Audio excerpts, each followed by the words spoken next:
All right, well, welcome again to Neighboring 101. This is a bonus summer edition.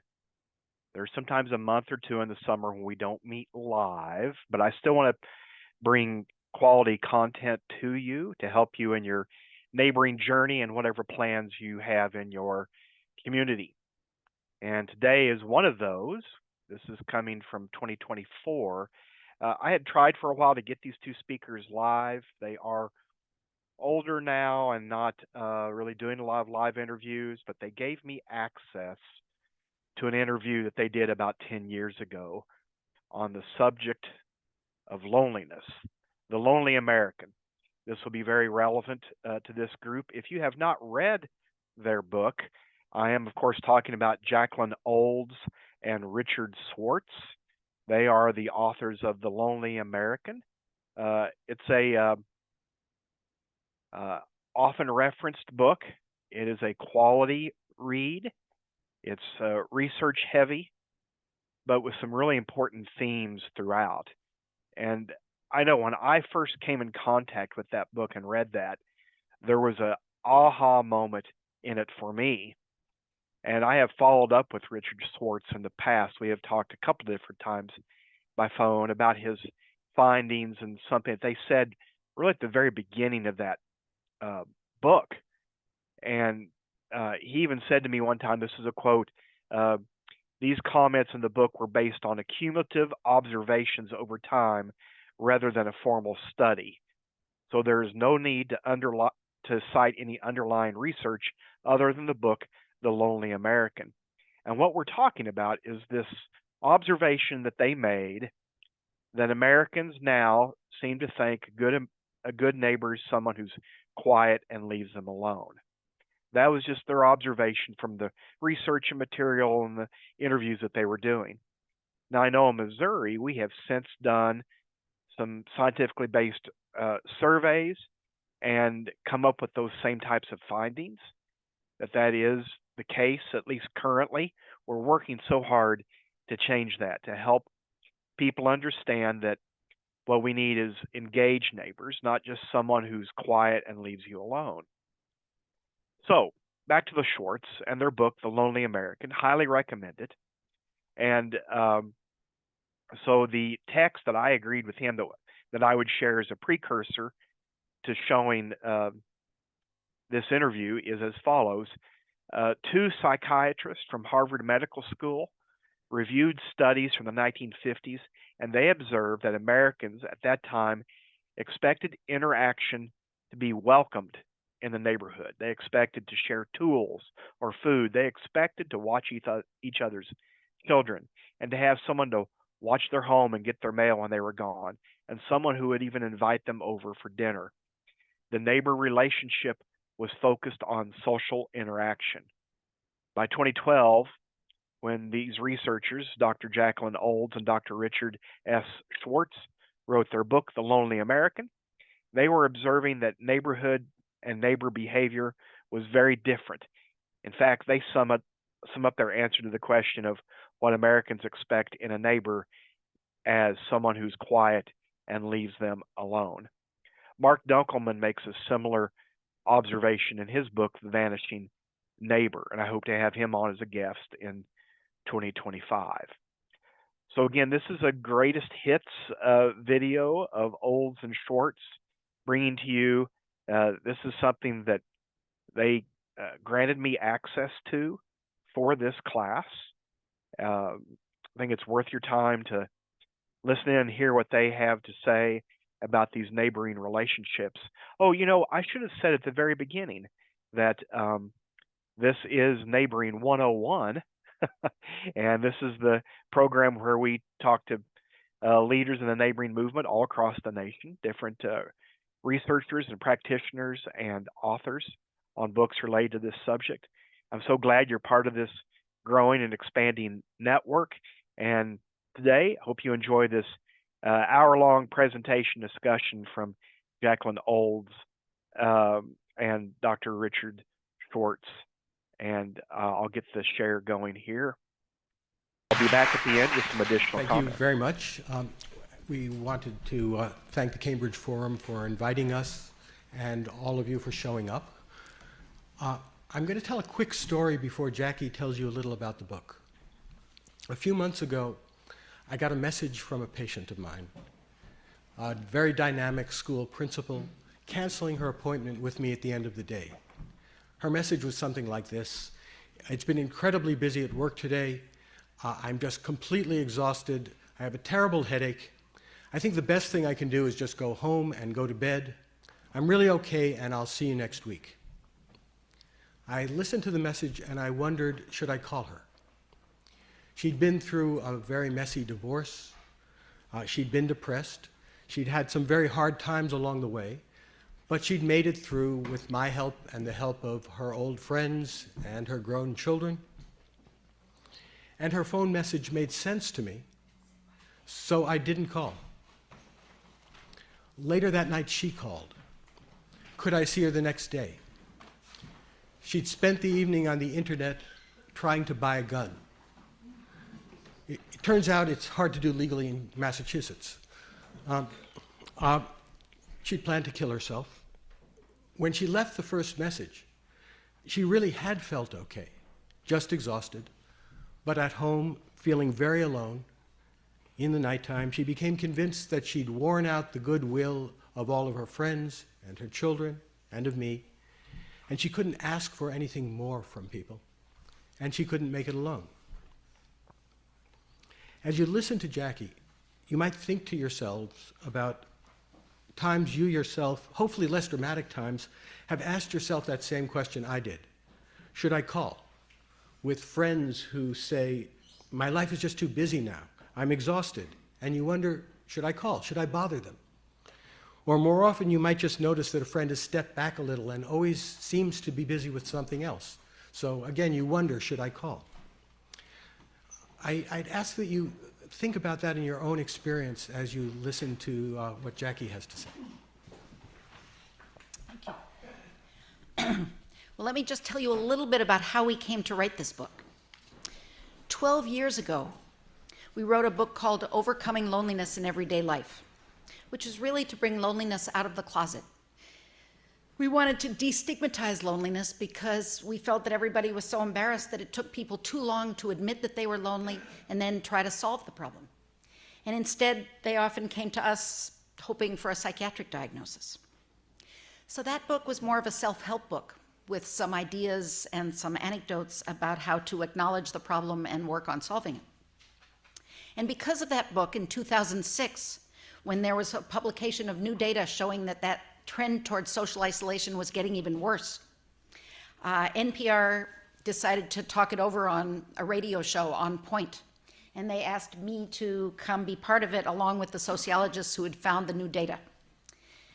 And the sociologists were named Miller McPherson and Lynn Smith Lovins, and they had general social survey data that was from all across the country, and let me tell you about that survey. That survey looks at many quality of life issues, and they go all across the country interviewing people from all ages and all walks of life and all ethnic groups, and ask them about the quality of their life. And the particular questions aimed at social isolation were, let me just read to you an example. From time to time, people discuss important matters with other people. Can you tell me in the last 6 months who you've discussed important matters with? And back in 1985, when they asked that question, 10% of the people said no one. And that was really stunning, that 1/10 of the people said no one. But then when they went back in 2004 and asked the exact same question in the same way to all these people in face-to-face interviews, 25% said no one. So that was kind of stunning information. And in addition, the average number of confidants back in 1985 had been about three people with whom you could discuss important matters. But by 2004, it was only 2. So it seemed that this epidemic of social isolation was getting worse. Now on the show, I talked a little bit about some of the ripple effects that I thought was coming from this trend. And we discussed increased social abuse, increased medical problems because the immune system is depressed, increased psychiatric problems, and even increased global warming because when people are isolated, they tend to use more resources. And the next day, actually somebody in this audience, Christine Cipriani, an editor from the United Universalist Press, Beacon Press, called up and asked whether Richard and I would want to write another book about the same topic. But this time not a self-help book, but more a book talking about why was this happening? What was there about our little moment in culture, our moment in history, that made us want to isolate ourselves when we lived in such a seemingly friendly and prosperous country? It used to be prosperous, remember? So Richard and I brainstormed and put our clinical experience of 30 years apiece together and looked carefully at the research in this area and our own life experiences and came up with the following, for want of a better term, push-pull theory. We are pushed into retreating from a kind of overstimulating, frantic world where the productivity and the need for quick responsiveness makes us all tense and anxious and a little bit frantic. We never feel like we're doing enough. So this causes us to retreat, to wish to retreat, and there are lots of things, lots of little baby steps we can do to retreat. And in fact, everyone else seems to be doing them, so what's the big deal? We can work from home, we can shop from home, we can watch our movies from home, we can stop answering the telephone because it's just too much trouble and it's usually a solicitor, and we can be like those really cool young people who seem to work on their laptops from home and they don't even have to put on their work clothes. They just sit there looking like they're having a lovely time at home all day. Those are the ones in the commercials.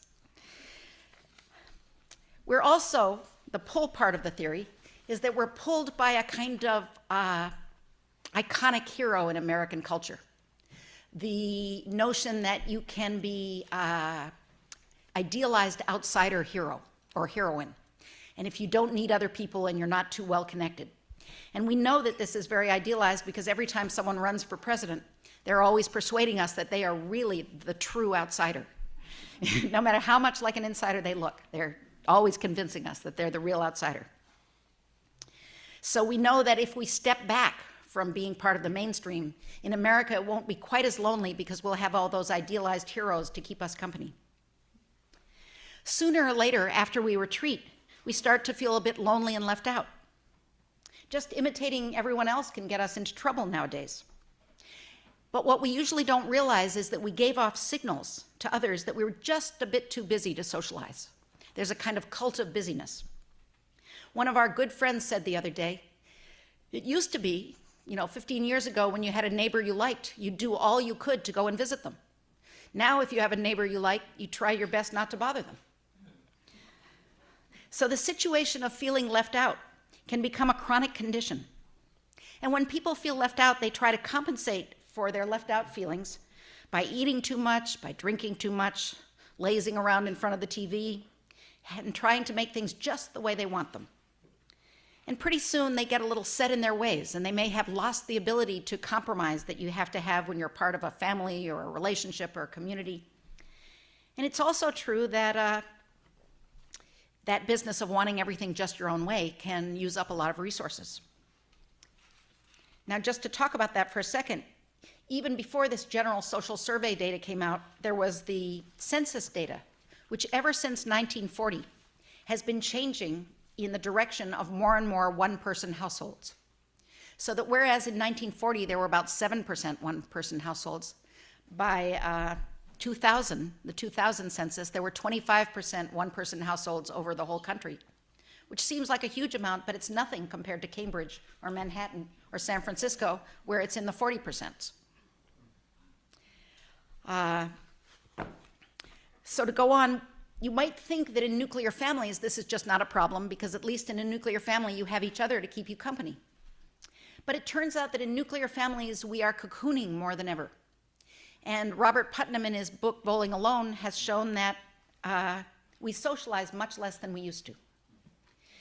Families socialize less, 1/3 less often between 1974 and 1998. And single people socialize something like 40% less than they did during that same time period. So it turns out that nuclear families are focused inward and single people are feeling left out. And because that level of activity in families is so frantic nowadays, with 2 working parents often and children with much too much homework and activities, People, even at home, are all kind of flopping in front of the TV in their own rooms just to get what they think will be a little peace and quiet from each other.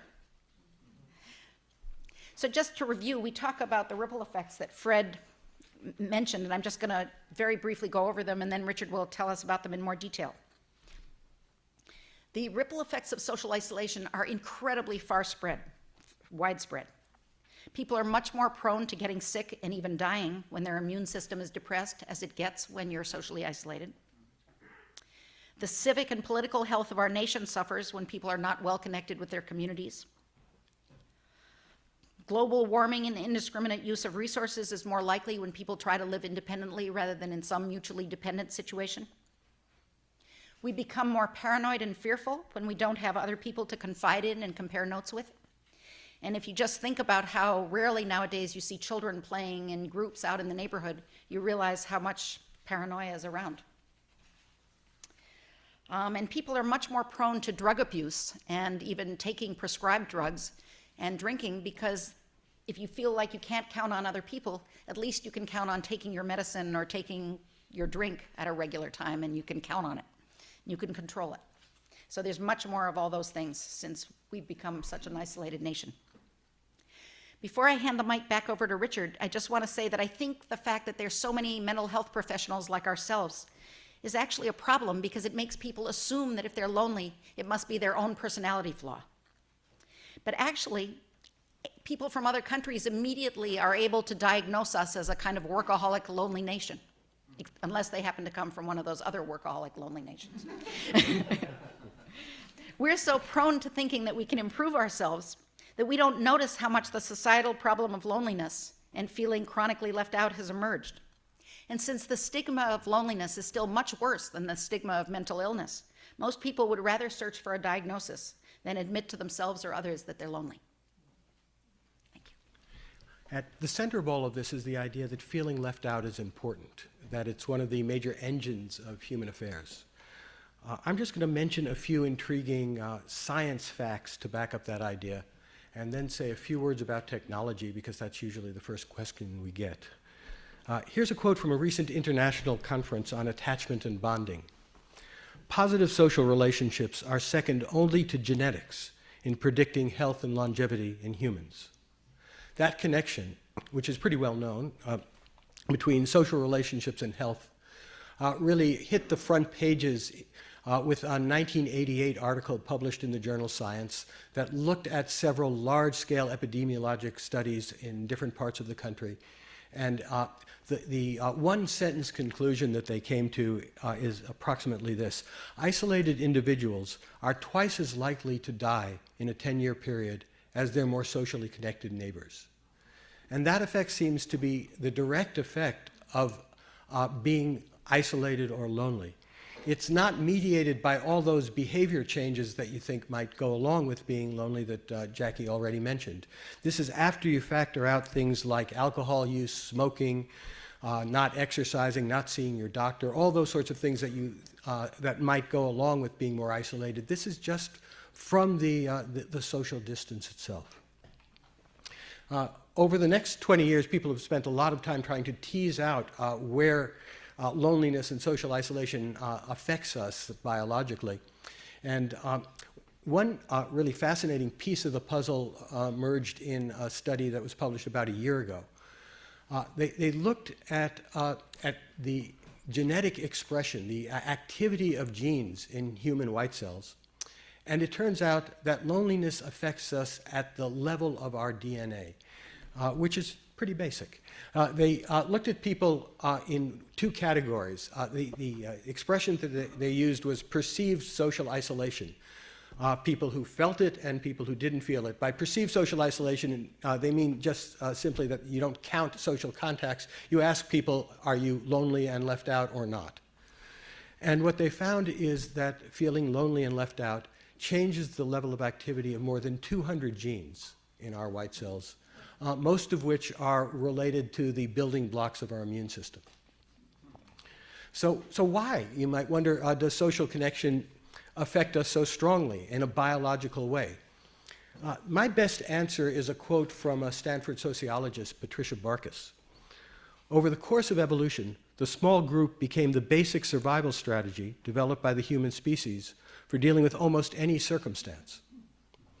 The basic survival strategy of the human species. So if our survival as a species depends on forming and maintaining small groups, we better have a biology that supports those small groups, and we better have a biology that's very sensitive to any indications of threats to our connection to the group. And it turns out we have that kind of biology. My point is that the pain we experience when we feel lonely or left out is not the result of having heard too many romantic love stories. It's not the result of too much attention being paid to Valentine's Day at this time of year. It's not the result of being overly sensitive or wimps. It's a pain that reverberates through something essential about our biological nature. Which brings me to some remarkable experimental results that without this lengthy preamble would seem just plain silly and unconvincing.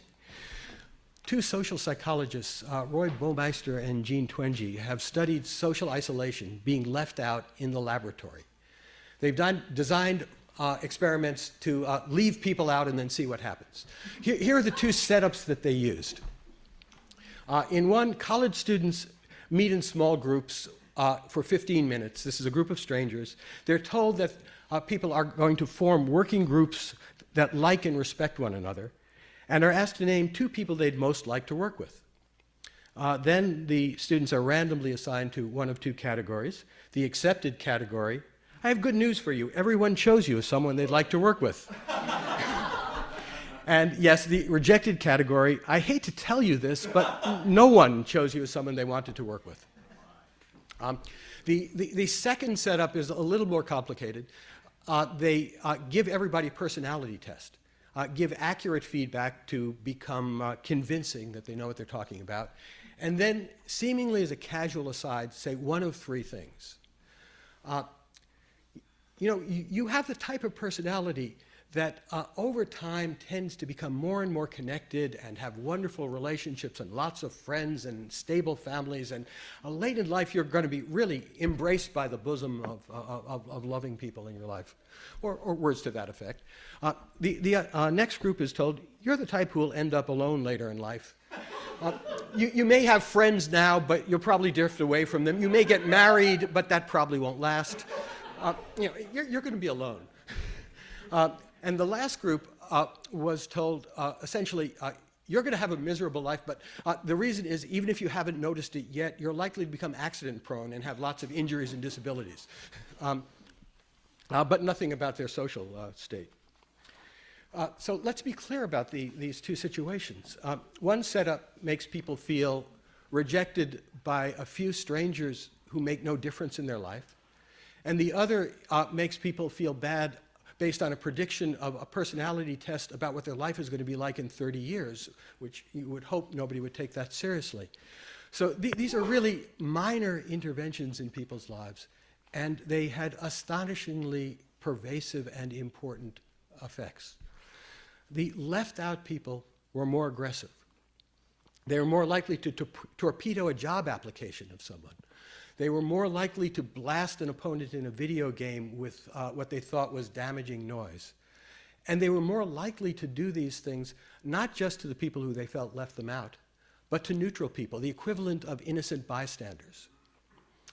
Social exclusion increases self-defeating behavior. These left-out people were more likely to procrastinate, to laze around instead of exercise, to take foolish, risky, long shots in games of chance, to read Entertainment Weekly instead of preparing for a test they were about to take, to eat more cookies, to choose the candy bar over the granola bar. Social exclusion also reduces intelligent thought. Their performance on complex cognitive tasks decreased after being left out. Their IQ scores dropped. And one other thing, if you were left out, if you were trying to do a frustrating, difficult task, you quit sooner. You might wonder, so were these people just depressed? But they weren't depressed. They actually didn't think they were miserable at all. They looked very carefully for signs of depression, and there were none. This was just the way people behave when they've been left out. And not, by the way, when they've been told you're going to have a horrible future, but because of bad accidents, not because of social exclusion. This is not relevant to what we're saying tonight, but you may worry about those students and what became of them.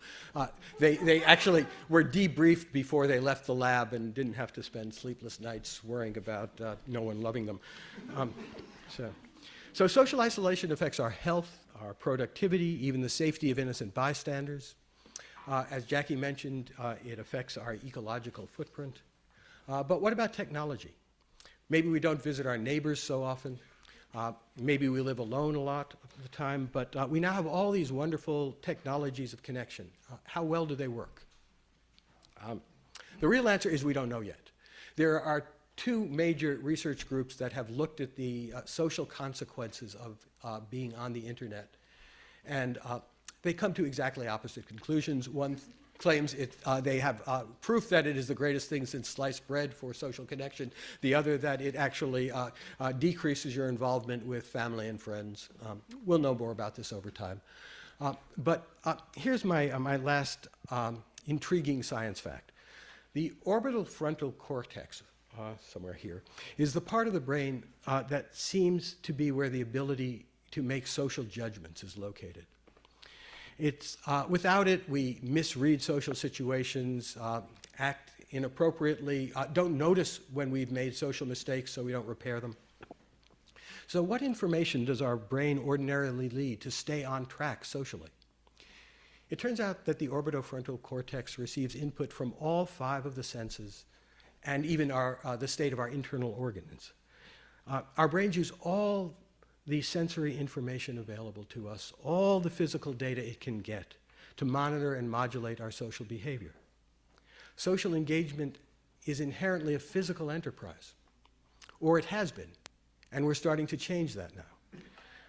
We don't really know the consequences of that kind of change, but at least some people think we've caught a glimpse of it in the way in which people can respond with hair-trigger anger to emails without the rest of that kind of data coming in. One thing is clear. Whether we look at social networks on the internet or old-fashioned neighborhoods, it's become easier and more acceptable to sync from view, at least for a while. And once you sync from view, re-entry is hard for all the reasons we've been talking about.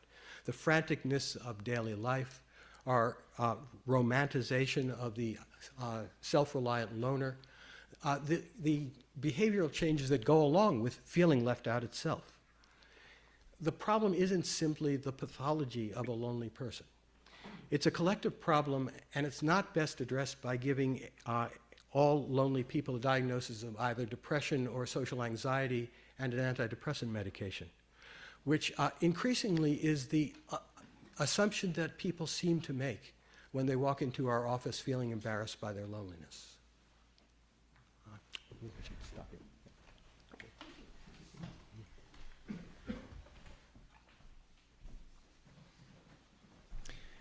You're joining us at Cambridge Forum as we continue our discussion of the lonely American with Jackie Olds and Richard Schwartz, Associate Clinical Professors of Psychiatry at the Harvard Medical School. Jackie and Richard, I'm immensely grateful for your insightful and, I think, compelling analysis of social isolation. Now, as an introvert with monastic and mystical tendencies, I have often been alone without being lonely. How do you distinguish healthy solitude from loneliness? I suppose two answers. One is that I do think it's a matter of balance. Even in monasteries, there is community. I have a patient who is an elderly former nun who simply misses the sense of community that she had when she was a nun, and has found nothing quite comparable to that in life. So I think partly it's a question of balancing them, and what we're suggesting is that we're out of balance. Not that we're against solitude. Lord knows I don't want to spend all my time with people either. You need some time away, but but I think people seek it out and get stuck there these days in ways that are hard to get out of. Well, I think most people can tell when they've passed over from comfortable solitude to being lonely. And it's hard to exactly put your finger on, but I think all of us, one of the things we wanted to emphasize in both books is that everybody's been lonely at times, and everybody knows what delightful solitude can be like. As a Unitarian Universalist minister, I was delighted to find religion among the remedies to social isolation you offer in your book. And I hope many in our audience will come back Sunday morning and see for themselves. But I was dismayed by the aphorism you quote approvingly. If you don't believe that your religion is the one true religion, then you don't have a religion. This definition knocks out not only us Unitarian Universalists, but also most Buddhists, Hindus, and liberals of all faiths, including Christianity. Do you think that an exclusive claim to truth is essential to religion, and in particular to its power as a remedy to alienation and loss of meaning? Let me place that aphorism in context. We were quoting a psychiatrist named George Valiant, who was in turn quoting one of his professors when he was in college, probably 50 or 60 years ago. And I think there are, I think the point we were just trying to make is that religions are both sources of connection and community, and at times have been very divisive forces in history that have kept people from connecting with each other. And that both are true of them, although probably not of the Unitarian Church.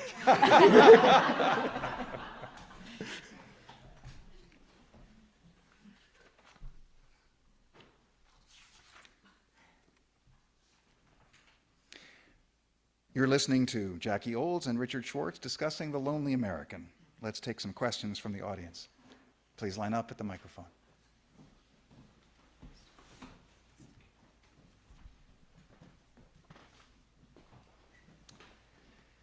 Thanks. My concern is with the prescription, not with the diagnosis. You've given the diagnosis, as you know. There have been a long string of books dealing with loneliness in American society, going back at least to, as you mentioned, Pursuit of Loneliness, Lonely Crowd, probably before. And yet, if anything, according to your own data, things have gotten worse, or at least not better.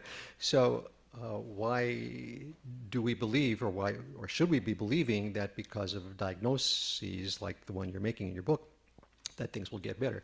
How do we change things around? Might someone in your position, for example, be recommending structural changes in American society, or putting this issue of isolation on the national policy agenda, which of course it's not?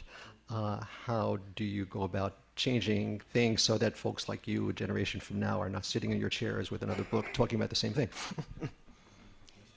That is a great question. And needless to say, as we wrote this book, we are worried about how you would change the pendulum swing. Now, there are some indications that the pendulum might be swinging, and what is that strange noise? Is that just something outside? Anyway, it would seem that already we noticed in the New York Times that some of the condos that get advertised in the Times, and this is not for every man exactly, but these are for rich New Yorkers, that they're starting to have common spaces where they can have group breakfasts, and that there are more co-housing kinds of things going on as single people want a little more community in their lives. But what I always get appalled by when I drive, even on the Southeast Expressway, is that our carpool lane, the HOV lane, never has any cars in it because everybody's in their own car. They can't even get two people in the car. And it seems to me that the one maybe silver lining in being in a recession might be that people will start to depend on each other and to want to share, which could actually make a difference if people started thinking that way. Do you want to add to it? I think that it would be good to have it on the national agenda. It seems to me that that books like Robert Putnam's Bowling Alone have tried to put it on the national agenda by saying that it's not just an issue for individuals, but it's an issue for the successfulness of a democratic country. I don't know how much response there is to it. Certainly, there does seem to be, well, actually, there are several other books, competing books about loneliness that are emerging around the same time. So maybe there's a greater awareness that can do what you hope with it. Hi, you mentioned changes on a genetic or gene level with people who are lonely. I'm wondering if anyone's studied people with Asperger's who don't seem to have that need or the ability to make that connection. Are there different genetic changes with them than there would be with the normal population? I want to be clear that these are changes not in, they're changes in the expression of genes, not in people's genetic makeup that have been studied. Okay. And Jackie's a child psychiatrist, probably can speak more about Asperger's than I can. You know, very often the children I've dealt with Asperger's are held very closely by their families, and in fact are the opposite of isolated, because they often need to be closely held by a family that understands them and treasures them. But it is true probably that people in adult life who have some Asperger's have a little more trouble putting themselves in others' shoes and end up feeling a little bit isolated because they have some trouble with empathy. And so I think, I don't know about the genes, and I don't know whether the genes have been studied properly, but I bet they have. Because my understanding is they just don't feel the need for connection in the same way that most of us do. Okay.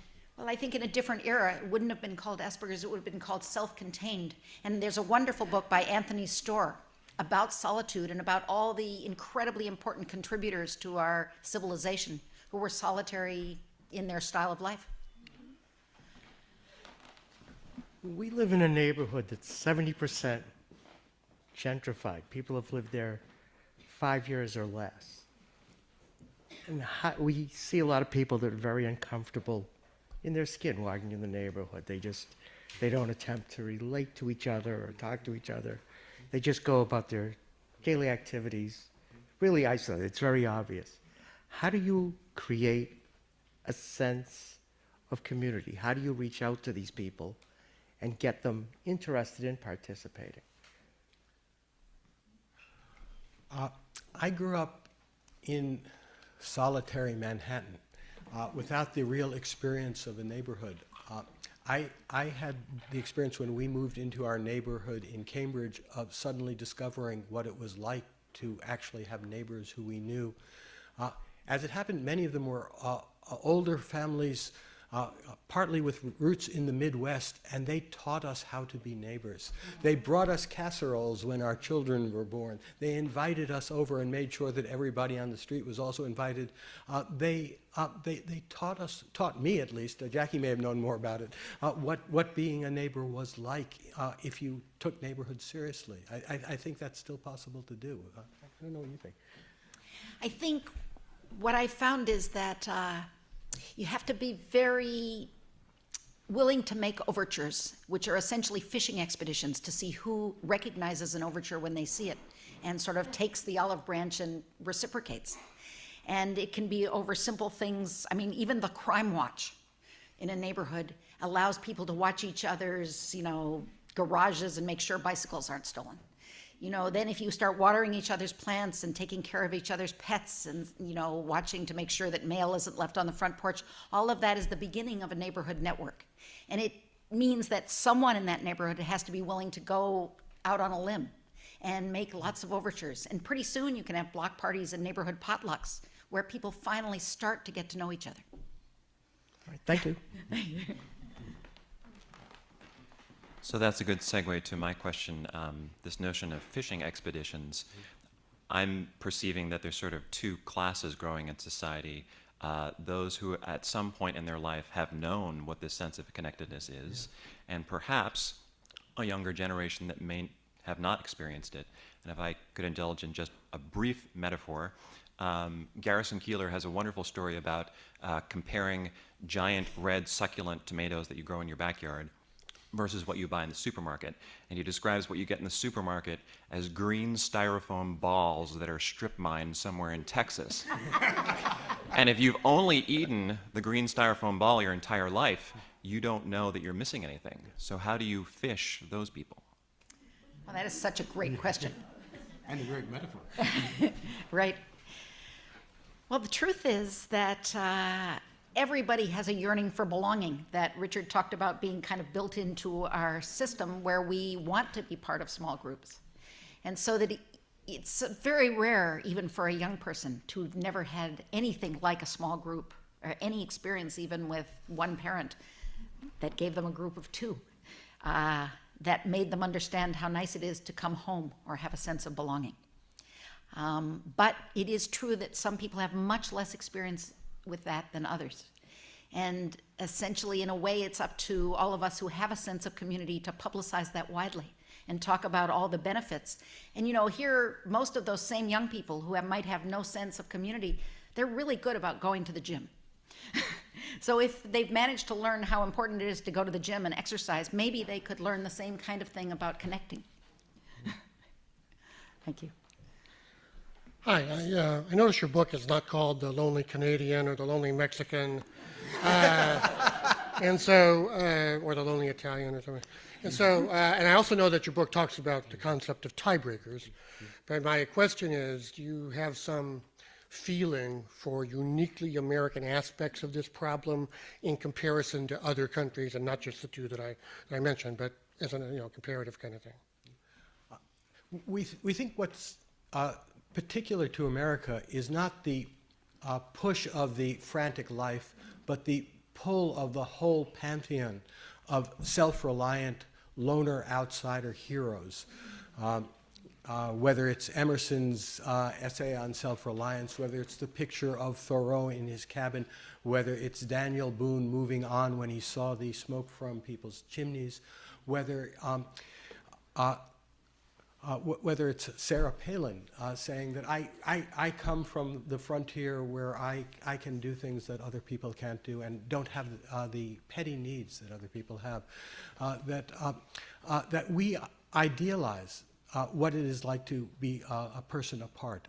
Another version of that is the entrepreneur who works in isolation to create a new idea and then transform society. It's our business version of the cowboy who lives on the outskirts of town, who's the only one who can come in and save the town. What we think is uniquely American is that that's very appealing as part of our cultural mythology. And it soothes us when we start to feel alone in a way that I think is not true in all cultures. Thank you. Hi. Listening to you guys talk about the sort of the physical and mental problems caused by this degree of social alienation, I have to say that they sound a lot like the mental and physical problems between people who consider themselves optimists in life and people who consider themselves pessimists. It's actually kind of striking listening to you guys describe it. So is there a connection between your outlook on life and your degree of social alienation, and why do the symptoms of not having good one or the other seem so similar? That's a great question. There's two brothers, one of whom is named Daniel Freeman, who just wrote a book in England called Paranoia. And they came up with an incredible statistic, which happens to be just that same number that I was talking about. 25% of people in the UK qualify as paranoid on personality tests. And they are suggesting that it's because of the change in the amount of isolation, that the more socially isolated you are, the more you don't have anybody to check out your impressions with and to sort of confirm your perceptions, and pretty soon you can get carried away with your fears and your obsessions. So I think your point, which is I think that pessimists sound like the socially isolated people, that probably as you get more lonely and isolated, you get more pessimistic and fearful. And I think that's an incredibly good point.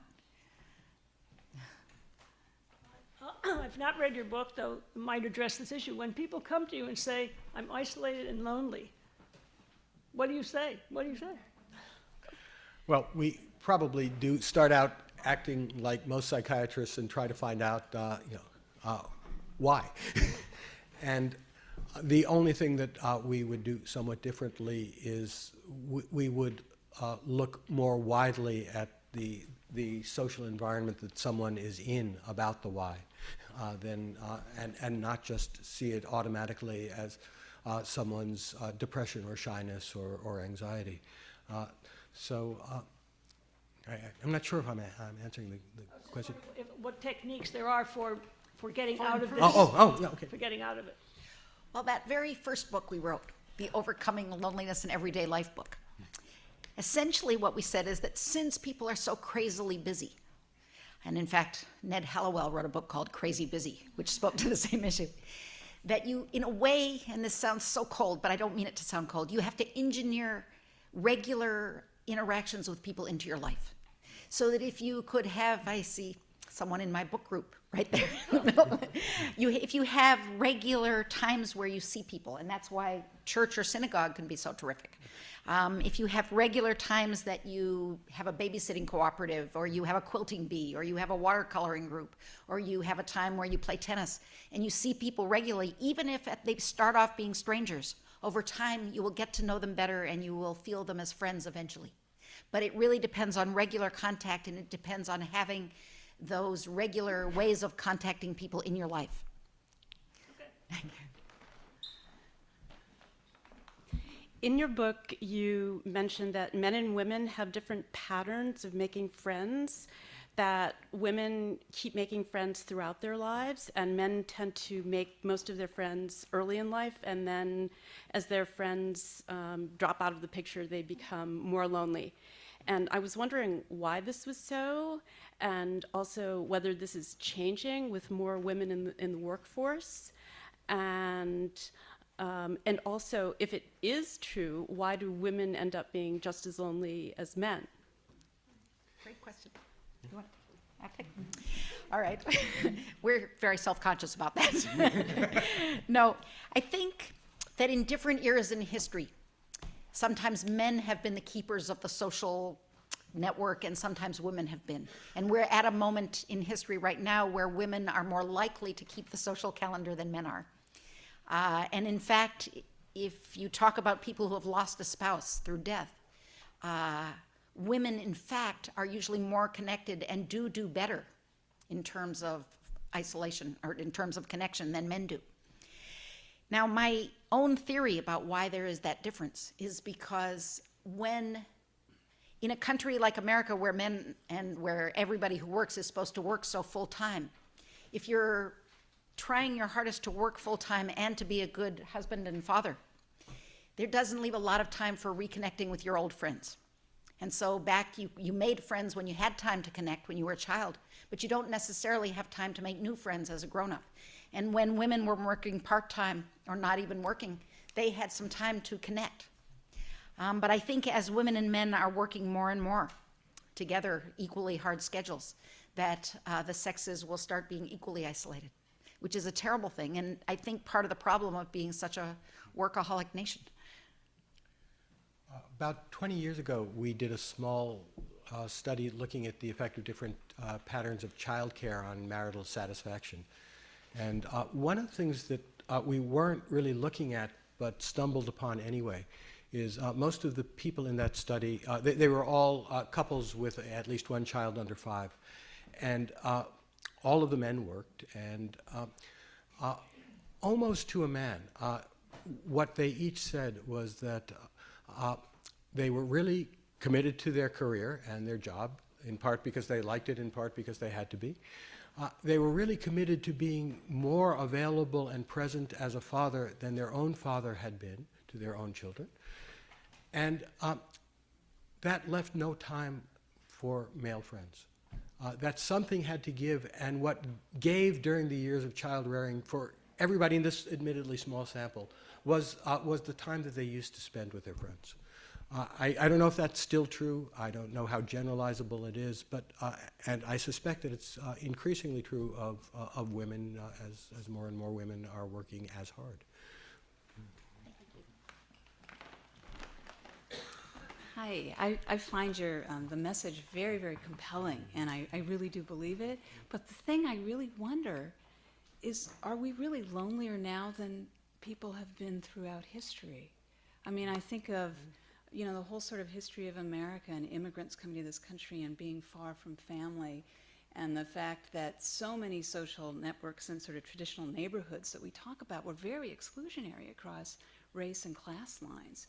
You know, and I think about like The Invisible Man, Ralph Ellison's, I mean, you know, an incredible evocation of loneliness and isolation that's not something that's just kind of handled by going to church or, you know, meeting your neighbors. I think that, so I'm wondering, I guess I'm wondering a number of things about what is different about this moment, and the possibility that perhaps, although we don't know that much about social networking through technology, that perhaps there are some ways that that may cross race and class lines that actually might get us somewhere that we haven't been before.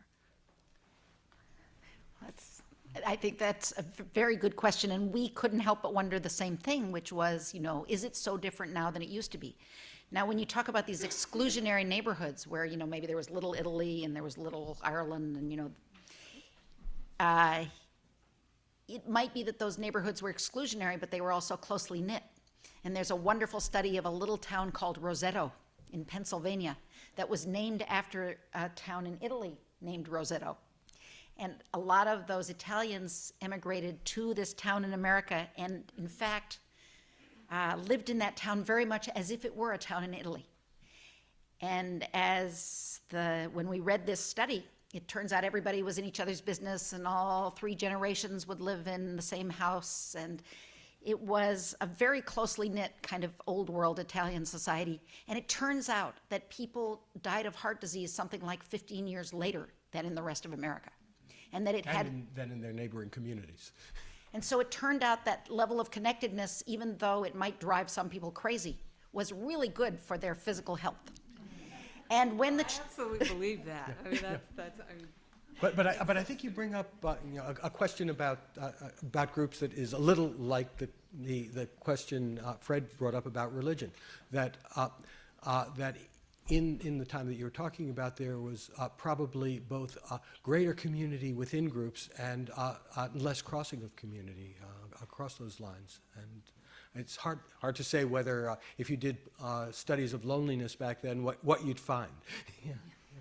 Thank you.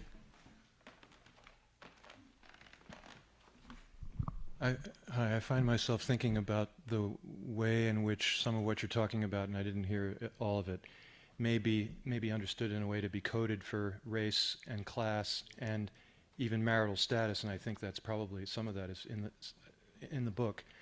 I think I used to live in the neighborhood in Cambridge where you live, in Cambridgeport. Is that where you live? Or no? Okay. But yeah, and lived there in the same place for a long time. I'm a pretty gregarious person, and there was a shift that happened over a couple of decades, and people with kids in the schools, couples, married people, couples, seemed to, middle class, higher income people began to move in more and more. And there was a shift in the feeling of the neighborhood, and I could see the kind of community that people who sort of fit that profile in a way, without simplifying it too much, the way they connected with each other. The ways that I would tend to look for connection would be in places like, there was this book years ago called The Great Good Place. There used to be places where people could connect. They could be bars, they could be the barbershop, they could be the coffee house. Sure. And this environment right here is one. So what I theorize, is that the constituency for defending those places has eroded in relation to the kind of shift I was alluding to in the neighborhood that I observed as sort of a more middle class, kind of family oriented set of ways of finding community and establishing community were sufficient for people, even though they require effort in the ways that you describe. The constituency for fighting to defend the eroding places where community could be found by people who maybe weren't married, but also by people who appreciate those, it was diminished. And so we've lost those places. And so that's part of the difficulty of the loneliness And even when you go into such a place like 1369 in Central Square, everybody's on a laptop. So I sort of, there's a kind of two-sided kind of thing that I'm positing for your comment. That's terrific. I'm inclined to just say that, that was very eloquent and thoughtful, and I wouldn't want to try to improve on it. Thank you. I think you're right.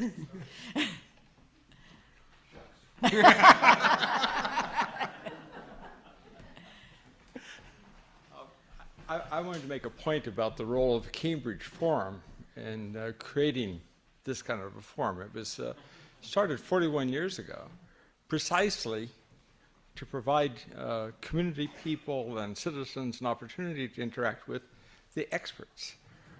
Because the notion here is that truth cannot be found just by, in the laboratory or in the whatever, nor can it be found just by citizens. It comes as a result of this interaction. And the genius of Cambridge Forum's founder, Herb Vedder, was to provide an opportunity for us people who live close enough to Cambridge to be able to do this. So I just wanted to make that point. And I'm interested in knowing what your view, thinking about that maybe since the 60s to this day, what's your view on the effectiveness of those efforts? And how did they, and what out of that could we learn for the future in terms of helping solve the problem? Well, that is also a wonderful question. I think the fact that there don't seem to be quite those many efforts in today's community means that we've somehow moved in a slightly more selfish direction. And I hate to say that, but it doesn't seem to me that every street has a kind of agreement where they take care of the oldest person and make sure that person has enough groceries. Now, even back then in the 60s, I think there were little neighborhoods that worked that well, and then there were some neighborhoods that didn't. And it seems to me you have to have people trying to maintain the social fabric, and that those intentional communities were trying to make a social fabric and a safety net that would take care of people. And nowadays, somehow we've gotten into so much self-care that I think people sometimes feel they don't have enough time to take care of others because they have to spend so much time taking care of themselves. So I'm not so pleased with that direction. Thank you. There was an article in Sunday's Boston Globe about the fact that the writer of the article, and he posited a lot of other Americans, are really never alone anymore. And I know you talked a bit about the difference between alone and lonely, but the kinds of behaviors he was describing, the distraction, the short attention span, the feeling that he had no time, that came from feeling constantly connected and constantly linked to a vast electronic community, sound a little bit like some of the behaviors you're describing for people who are alone and who can't, motivate themselves to stop watching television. And I'm wondering, is there some kind of a paradox here? Clearly, developing friendships and relationships requires time and repetition, and being connected electronically is a time eater. So I guess it's coming back to those two camps you talked about, Richard. What does technology do to foster our sense of community? And I wish you would say a little bit more about the technology question. Let me just say one thing quickly, and then we'll give it to Richard. And that was just that I was thinking the other day about so many people sitting on the net hoping that a good email comes to them. And I was thinking that the lonelier you are and the more you start feeling left out, the more you're apt to spend your life on the internet.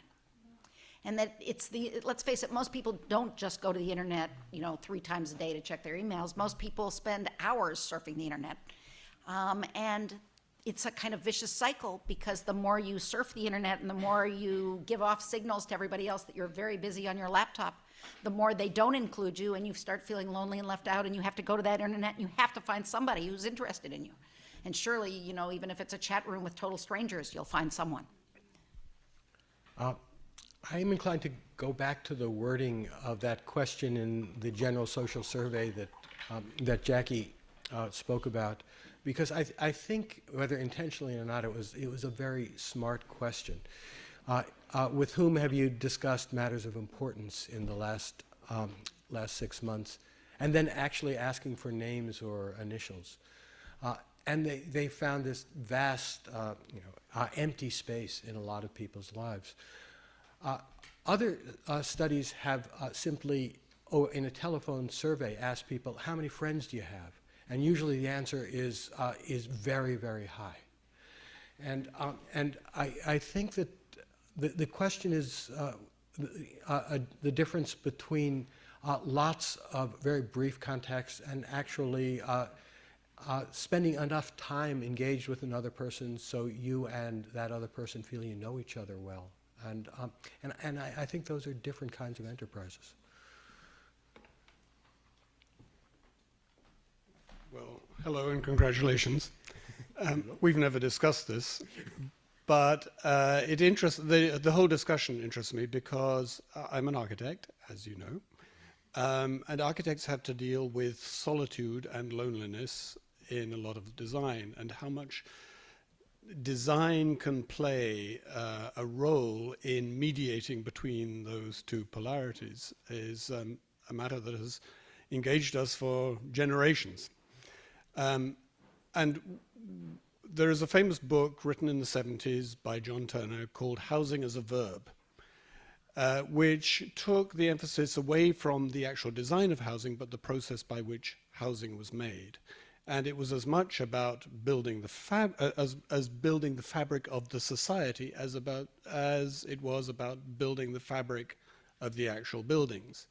And there are some well-known housing complexes in Europe where the architects have actually chosen to live in the community for which they were building, invited members of the community to engage in the process of completely redeveloping a neighborhood after World War II bombing, etc. And those communities have tended to thrive because people have made connections over a common task, as opposed to the housing projects that are simply put up and they are sort of, as it were, dropped from the sky and do not work simply because the social process has not engaged individuals in that enterprise. So I don't know whether you, maybe you don't have to even answer that, but it's just an observation. That is interesting. I would add one observation to that.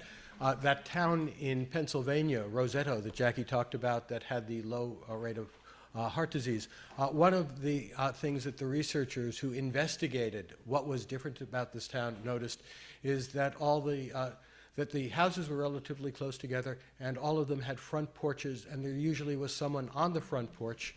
And Etzioni, the man who started the Communitarian Party, among other things, has proposed that there be a tax benefit for building front porches as just a kind of policy change to encourage the architecture of community. Yes. I'm concerned about the coming economic downturn and how it's going to affect all these lonely people and everyone together, and what we can do as a community to ameliorate some of the problems. And have thought about the issue of some of the two places, I think Boston and Chicago, in dealing with a heat wave where they realized that many elderly people were alone and didn't have resources to keep cool. And this came out of many deaths. But the initiative was taken by the mayors to say to people in the community, check on your neighbor. And there was a fantastic result. They did create places to go that were cool. But I'm just wondering what you think Obama, the community organizer, and all of us in our communities can be doing when we're looking to the future and more of a crisis of loneliness and more need. What can the government's been doing. My first thought is that the way in which the economic crisis is going to make loneliness and social isolation much worse is there's nothing lonelier and more socially isolating than being unemployed. And, yeah, oh, go ahead. Yeah. But can we reverse that Yeah. in that we're saying we're so busy Yeah. before? Can we see that as a strength? There are more people Yes. around in the community. I'm a social worker. Yeah. I've lived and worked in low-income communities, and one of the strengths I see there, when there are other adults around, they are mobilized to help each other, and there are a lot of strengths in a poor community, people helping each other. I think Violence on the street hasn't helped that because they can't be out, people can't be out. But what can we do to reinforce those kinds of helping things as initiative? Well, you've given an example that I'll place in a category, which is a public proposal of what people can do that could make a difference, that can bring people together in community in the midst of a crisis. One of the things we talk about in the book is an old study of boys at a summer camp and how they formed divisive groups over sports, and that the only thing that united these groups that had come to hate each other as 10-year-old boys was to engineer a crisis that could only be solved by everybody working together on it, like a water shortage at the camp. And they actually did these things in a 1940s study in a Boy Scout camp. And I think you're describing the same kind of intervention. We have a crisis that can only be dealt with by people coming together in some sort of concerted action, and that does make a difference. Thank you.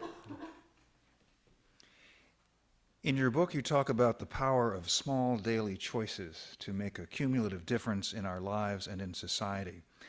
How has your research and writing of The Lonely American influenced the small daily choices each of you makes, especially in your marriage?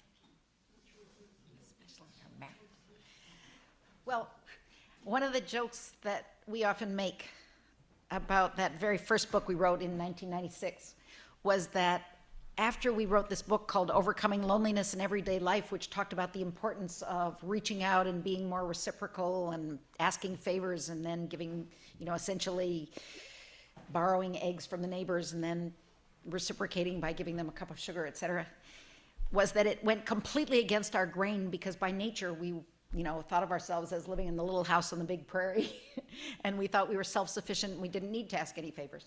But after we wrote the book, we had to live by it. So we actually changed completely. Now we borrow eggs all the time. And I try to borrow eggs from Richard sometimes. And another version of that is that we write the book together rather than with other people. That one of the things we do know is that as much as shared tasks can sometimes lead to tension, and we wouldn't pretend that there aren't a fair number of fights involved in writing together, writing together, even with the fights, brings us closer together. And if we chose to do that with other people, it would bring us closer together with other people rather than each other. And it's made us aware of how much these things matter. Thank you, Jackie Olds. Thank you, Richard Schwartz. Well, I just think that is a tremendous video. I hope you enjoyed that today. I think there's a lot of important takeaways from what they had to share. Maybe this will prompt you to read The Lonely American, but if you don't have time to read it, go back and listen to that again. Take some notes during their presentations. There's some really good content in there to be made aware of and changes that we can make in our own life. I love the whole discussion about the push-pull tension, and I just think about how that applies to myself. And I know just for myself for the last several years, the decisions that I have tried to make to be available, to borrow things from neighbors, to ask about things, and to reciprocate, it does make a big difference. So thank you for joining me for Neighboring 101, this bonus session. I hope it's been a valuable use of your time. And as always, I'd love to hear from you about what you felt about this presentation. Your feedback is accepted, as well as suggestions on future guests. Thanks again for joining me on this bonus session of Neighboring 101.